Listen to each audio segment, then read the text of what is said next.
Hey, Juventini, welcome back to the channel. I'm Alberto, and you know the drill. I'm going to bring you all the news surrounding La Vecchia, and today we have a lot to cover as everybody's favorite Facebook character, Paolo Nonmollo, dropped some bombs yesterday. That's right, Paolo Nonmollo, everybody's favorite character, is back with full updates on all the Mercato news surrounding Juventus, and we're going to tackle it all right now. Let's go.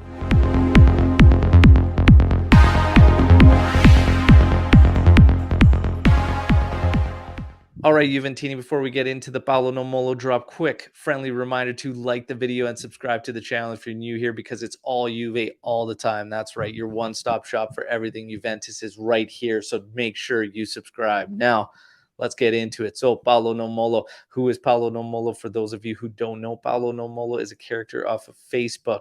Nobody really knows his real identity, but he's got close ties and great sources to Juventus, and he has been incredibly accurate for about 2 years now surrounding Juventus news, and most of the time getting there ahead of the top journalists, sometimes by even 2 weeks earlier. So there you have it. Today, we're going to cover everything that he dropped yesterday afternoon. So let's go. Big bang right out of the gate is Paul Pogba. That's right. So Paolo Nonmollo says that Paul Pogba, everything was signed, put forth in front of him on May 12th. That's right. All the contract, all the numbers, everything was in front of him May 12th. There was also a first medical examination carried out on that day, and that made it through the cracks with everybody. Nobody even mentioned a first medical examination, but that was all done May 12th. The rest was just waiting for that yes or no. And not only from Paul Pogba, but basically lawyers, sponsors, and partners, basically, with Paul Pogba. Everything on the marketing aspect needed to be approved, as well as Paul Pogba's will to return to Turin. So there you have it. That's the latest on Paul Pogba, but even a medical examination carried out, it should look like Paul Pogba is going to be signing for Juventus. Now we carry on with the fullbacks. Everybody's waiting to see what Juventus does at the fullback position. Paolo Nonmollo continues that Juve is after both of Udinese's fullbacks. Difficult to do to take both, he says, and there could be players involved. Ranocchia becomes the one that Udinese is heavily after, according to Paolo Nonmollo.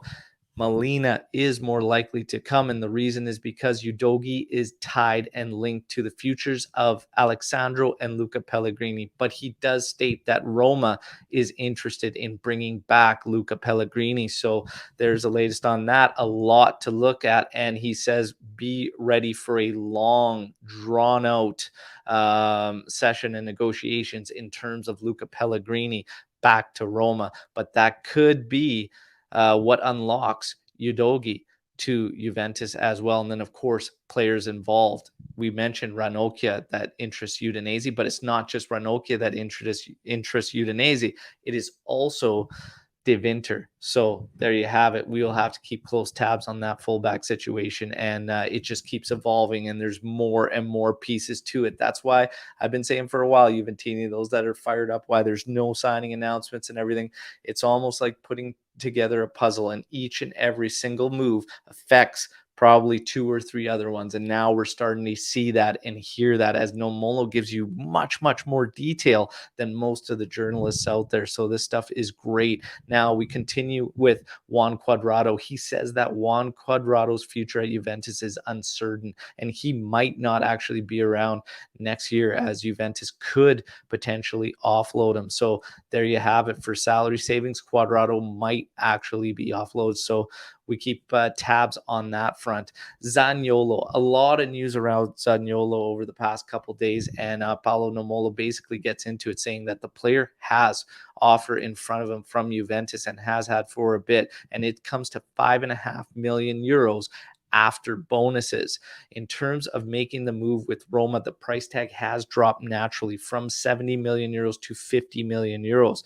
Rovella continues to be the name that interests Roma and could even bring that price tag further down. So we have to watch this.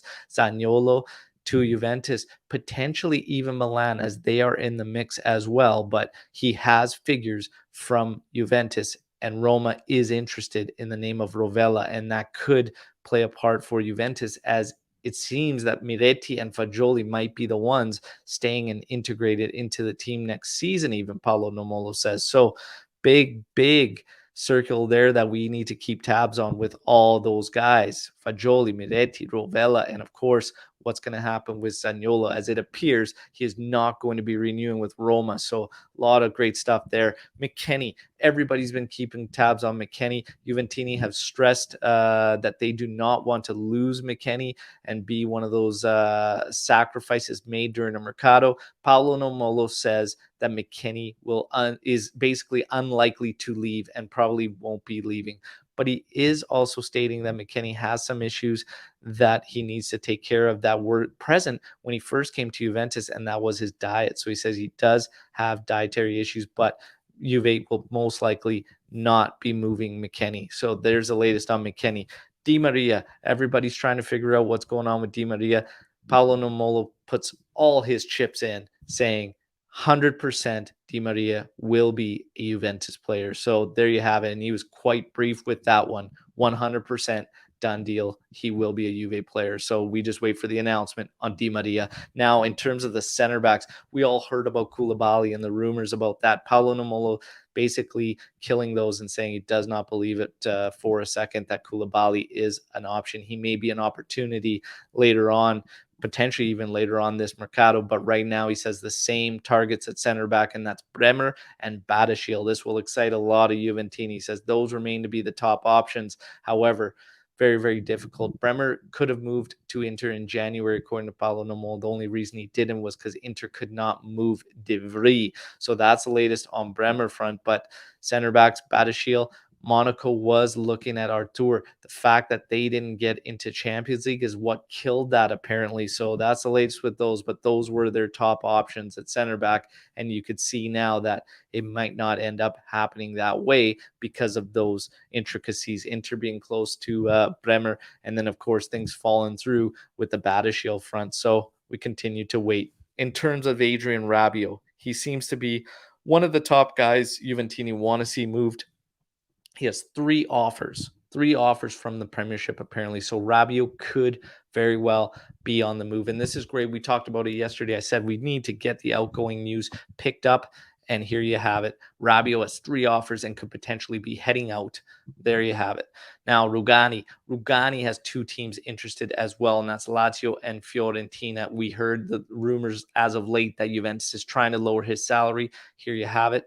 He has two offers on the table. He could potentially be leaving. What would that do to the club? Gatti would then remain with the first team, and De Winter would be the one promoted, according to Paolo Nomolo. So there's the latest on that. In terms of Demiral as a center back, we know that we've been hearing Atalanta will not take the option to purchase him, but Paolo Nomolo says that doesn't mean it's over and done, because he says there are negotiations taking part at a different figure, one that wasn't agreed upon in the actual contract. So Atalanta could still make that move. And we always heard about it. And you know how Atalanta works, and it's all about that resale value. So if they can lower that purchasing price, they might still take him on, because then they can make a little more capital on a move beyond there. So be interesting to see what develops there. But that is everything from Paolo Nomolo. Oh, big drop. Ton of news to cover. Now let's get into some that did not come from Paolo Nomolo, but rather Tutto Juve, and that is that there's an alternative. We heard yesterday about the list of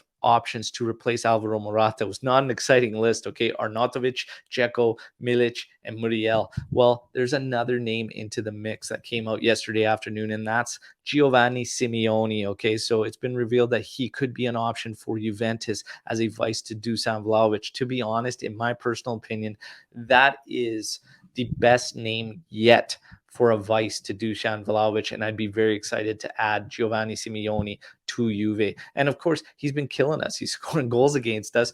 Bring him in. Can't beat him, bring him in. So that's all the news as of late surrounding Juventus. Obviously, Paolo Nomolo covered a ton of it with great detail. Hope you enjoyed the video, Juventini, but more importantly, a reminder to like and subscribe to the channel. But get your thoughts, comments, opinions on all the Paolo Nomolo news drop here, and let's hash it out. How do you feel about everything that he's uncovered so far in Juve's Mercado? Are you starting to feel a little bit better about and maybe a little more patient once you hear the details coming from Paolo Nomolo and see that how each and every move affects the rest of the mercado, because I know it can be tough to deal with silly season, for most, and you just want to hear names getting signed and coming in and your team being boosted, but we have to have patience. Look at it this way. Whether it happens tomorrow or it happens a week from now or even 2 weeks from now, what's the difference if Juve's team gets boosted and stronger? I will be just as happy, but we have to get stronger and we have to get boosted big time in certain positions. But Paolo Nonmollo and the details that he offers in comparison to the journalists, and now it's funny because even today, looking at the news, it's a lot of the journalists reiterating things that Paolo Nonmollo dropped yesterday. So there you have it. But when you get into it with a detail like Paolo Nonmollo, it makes me feel a hell of a lot better. And let's just continue to trust Cherubini and Arriva Bene. They've only been here a short time. But remember in January when nobody expected us to do anything, what did they do? They brought in Dusan Vlahovic. So let's have a little faith. They've got a big mess to clean up. Let's see what they can do and judge them at the end. Be a little patient, enjoy the off season, and let's see where the chips fall at the end and then judge. And more importantly, let's wait for the team to take the pitch to truly judge. Hope you enjoyed the video, everybody. Again, drop your thoughts, comments in the comment section. Don't forget, tomorrow morning, 8:30 a.m. Eastern time, we are live. That's right, big Storm the Barn session where all your questions surrounding Juventus can get answered. Drop them for the panel, and we'll get into the discussions and break all down. And we're going to cover all the news, including all the Nonmollo stuff tomorrow. See you then. Fino alla fine, Forza Juve. Ciao.